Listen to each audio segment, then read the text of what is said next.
Hello aspirant, welcome to all. मी प्रतीक कुमार स्वागत करतो तुम्हा सर्वांचं पुन्हा एकदा एवनाइसच्या युट्यूब प्लॅटफॉर्मवरती. अतिशय महत्त्वाचा टॉपिक तुमच्यासाठी घेऊन आलेलो आहे. महत्त्वाचा याकरता 100% यामधून तुम्हाला परीक्षेला प्रश्न दिसणार आहे. इथेनॉल 30 नेमकं हे इथेनॉल 30 काय असतं आणि कशा पद्धतीने हे तयार केलं जातं, याचे फायदे आहेत की तोटे आहेत, या संपूर्ण प्रकरणाची आपण या चर्चा या व्हिडिओच्या माध्यमातून करून घेणार आहोत. ठीक आहे. इथेनॉल 30 धोका की फायदा संपूर्ण विश्लेषण बघूया. आपण तत्पूर्वी तुम्ही जर राज्यसेवेसाठी तयारी करत असाल तर उत्तर लेखन 0 to Hero हे पुस्तक अतिशय महत्त्वाचं आहे. मार्केटमध्ये अवेलेबल आहे, तुम्ही खरेदी करून घेऊ शकता. आता नेमका मुद्दा काय, तर भारत सरकारने E20 नंतर म्हणजे जे काही इथेनॉल 20 आहे त्यानंतर आता इथेनॉल 30 पेट्रोलसाठी नवीन मानके म्हणजे स्टँडर्ड्स त्या ठिकाणी जाहीर केलेले आहे ब्युरो ऑफ इंडियन स्टँडर्ड्सनी. आणि मग आता इथून पुढे भविष्यात आपल्या पेट्रोलमध्ये 30% इथेनॉल मिसळलं जाऊ शकतं. ठीक आहे. आता तुमच्या डोक्यात पहिला प्रश्न असेल की E30 म्हणजे नेमकं होतं काय किंवा हे कसं मिळवतं. सो E30 म्हणजे काय असतं की आपण जे पेट्रोल गाडीमध्ये टाकत असतो त्यामध्ये त्या पेट्रोलमध्ये 30% इथेनॉलचं प्रमाण असणं आणि 70% हे पेट्रोल असणं, याला आपण E30 म्हणतो. इथेनॉल हे ऊस, मका यांसारख्या पिकापासून तयार होतं, ज्याला आपण बायोफ्युल म्हणतो. मग ही प्रोसेस कशी असते की हे जे ऊस, मका आहे हे आपण कच्चा माल म्हणून वापरत असतो. याच्यामध्ये जे साखरेचं प्रमाण असतं आणि स्टार्च असतं ते वेगळ्या केलं जातं आणि ते जे मिळवलेला स्टार्च किंवा रस आहे तो ईस्टद्वारे त्याची आंबवणी किंवा फर्मेंटेशन त्या ठिकाणी करतात आणि अल्कोहोल मध्ये त्याचं रूपांतर केलं जातं. हे जे अल्कोहोल केलेलं रूपांतर आहे हे आसवन प्रक्रियेद्वारे यामधून शुद्ध इथेनॉल वेगळ्या केलं जातं आणि हे जे शुद्ध इथेनॉल वेगळं केलेलं आहे, जे 99% आपल्याला शुद्ध इंधन म्हणून त्याकडे पाहता येतं, हे मग आपण पेट्रोलमध्ये मिश्रित करतो, पेट्रोलमध्ये ब्लेंड करतो आणि ते मग इंधन आपण आपल्या गाडीमध्ये वापरत असतो. आले लक्षात. आता पुढे बघा की या इथेनॉलला घेऊन आपल्याला 3 जनरेशन दिसून येतात. First generation, second generation, third generation. मुख्यतः काय आहे की फर्स्ट जनरेशन मध्ये जो ऊस, मका, तांदूळ, धान्य, गूळ आहे यासारखी जे पिकं आहे ही आपण रॉ प्रोडक्ट म्हणून वापरत असतो आणि त्या अनुषंगाने मग त्याचे परिणाम, त्याचे फायदे, तोटे हे सर्व तुम्हाला दिसून येतात. सेकंड जनरेशन मध्ये काय आहे तर शेतीचा जो कचरा आहे, ऊसाचे पाचट आहे, भुसा आहे किंवा लाकूड, गवत यासारखे जे प्रोडक्ट्स आहे हे आपण कच्चा माल म्हणून इथेनॉल बनवण्यासाठी वापरत असतो. आणि थर्ड जनरेशन मध्ये काय आहे की शैवाल, जे काही अल्गी आहे या पद्धतीची, हे आपण इथेनॉल तयार करण्यासाठी वापरणार आहोत. केंद्रीय मंत्री नितीन गडकरी यांनी मधात एक स्टेटमेंट दिलेलं होतं की 100% आपण इथेनॉलवर भविष्यामध्ये शिफ्ट होणार आहे. सो तेव्हा मग हे जे शैवाल आहे ते आपण वापरताना दिसून येणार आहोत. सो या पद्धतीने हे 3 जनरेशन आपल्याला पाहायला मिळतात. अधिक माहितीसाठी तुम्ही हा चार्ट बघू शकता. मग भारतामध्ये हे इथेनॉल ब्लेंडिंग कधी सुरू झालेलं होतं तर 2003 पासून याची सुरुवात झालेली दिसून येते आणि त्यामध्ये 5% इथेनॉल आपण पेट्रोलमध्ये मिश्रित करण्याचा निर्णय घेतलेला होता. 2010 नंतर काही राज्यांमध्ये वाढ झाली आणि 2015 पर्यंत आपण E5 काय केलेलं आहे, सक्सेस केलं, अचीव्ह केलेलं आहे. त्यानंतर E10 ला सुरुवात झाली. 10% इथेनॉलला 2018 मध्ये एक नॅशनल बायोफ्युल पॉलिसी आलेली होती. त्यानंतर हा वेग वाढला आणि मग E10 सुद्धा आपण काय केलं, सक्सेसफुली कंप्लीट केलं. त्यानंतर E20 वर आपण शिफ्ट झालो. मग आता ही E30 साठी जी चर्चा होत आहे, आपली वाहने त्या पद्धतीनं सस्टेन करणारी आहे का, कॉम्पॅटिबल आहे का. मग E20 लाच आपल्याला प्रॉब्लेम गेले, सो E30 ला आपल्याला शिफ्ट करण्यात अजून कोणते प्रॉब्लेम जाणार आहे ही सुद्धा चर्चा आहे. मग ह्या जो E20 आहे हा आपण पायलट बेसिसवर सुरू केलेला होता 2020 मध्ये आणि 2025 मध्ये ते टार्गेट अचीव्ह केल्याचं आता दिसून येत आहे. मग आता पुढे बघा, हे जे स्टँडर्ड आलेले आहे, दिलेले आहे E30 साठी, सो या 30 मुळे काय फायदा होणार आहे. सो 4 मुद्द्यामध्ये आपण हे बघून घेऊया.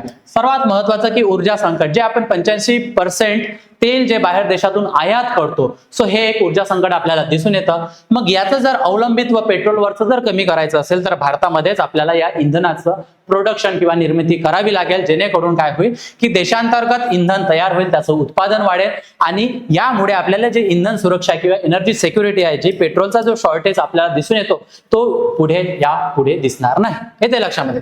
दुसरं काय तर विदेशी मुद्रा बचत, हे जे आपल्याला इंधन इम्पोर्ट करावं लागत असतं यामध्ये जवळपास डॉलरमध्ये आपण हे पेमेंट करावी लागत असतात. म्हणजे आपल्या जवळचा जो डॉलर आहे तो खर्च होत असतो, त्यामुळे विदेशी मुद्राची बचत करणं खूप आवश्यक असतं. मग काय आहे की कच्च्या तेलाची जर आयात कमी झाली तर विदेशी मुद्राची बचत कमी होईल. जवळपास एक अंदाजित आकडा आहे $4 बिलियन इतका खर्च काय होऊ शकतो, कमी होऊ शकतो. येते लक्षामध्ये. सो डॉलरवरील खर्च घटेल आणि भारताचा जो फॉरेक्स रिझर्व्ह आहे हा खूप आपल्याला आवश्यक असतो. नाही तर 1991 1990चं जे संकट आहे ते आपण बघितलेलं आहे. आपला फॉरेक्स रिझर्व्ह खूप जास्त कमी झालेला होता. ठीक आहे.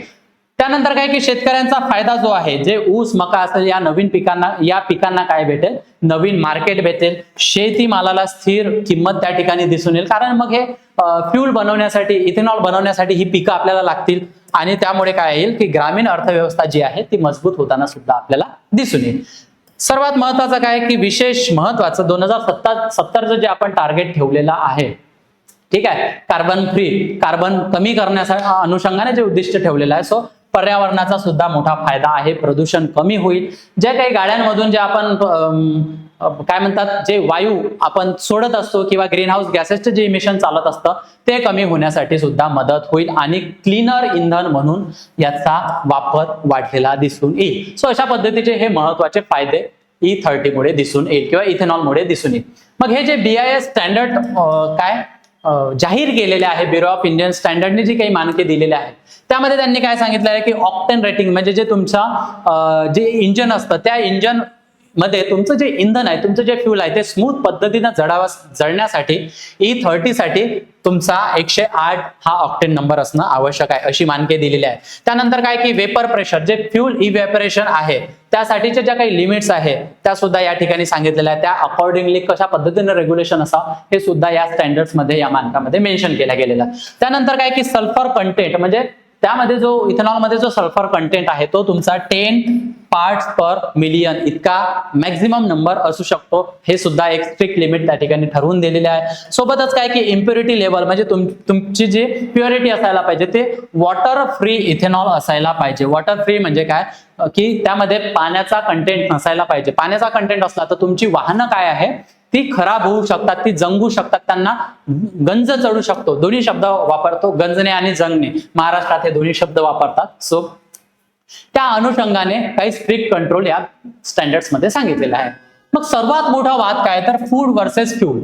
हा वाद काय आहे तर जे आपण हे तयार करण्यासाठी, बायोफ्यूल तयार करण्यासाठी जी पिकं वापरतो मग ते इंधन म्हणून वापरणे योग्य आहे का, त्याचा ताण आपल्यावर येणार आहे. मुख्य चिंता काय दिसून येतात तर अन्न टंचाईचा धोका. कारण मग सगळेजण ऊस मका धान्य किंवा तांदूळ हीच पिके जर पिकवत गेली तर बाकीची जी पिकं आहे त्यावरचा फोकस कमी होईल आणि त्यामुळे अन्न टंचाईचा धोका त्या ठिकाणी निर्माण होऊ शकतो. दुसरं कारण काय की या पद्धतीमुळे तुमचं जे अन्न आहे ते महाग होऊ शकतं. तुमचे जे काही फूड्स प्रोडक्ट आहे ते सुद्धा महाग होऊ शकतात. मका साखर धान्याचे दर वाढू शकतात कारण याची डिमांड खूप हाय राहील आणि इतर पिकांची सुद्धा मग त्याची जी पेरणी आहे ती कमी केल्या गेल्यामुळे त्यांची सुद्धा महागाई किंवा त्यांचे रेट सुद्धा आपल्याला वाढलेले दिसून येईल.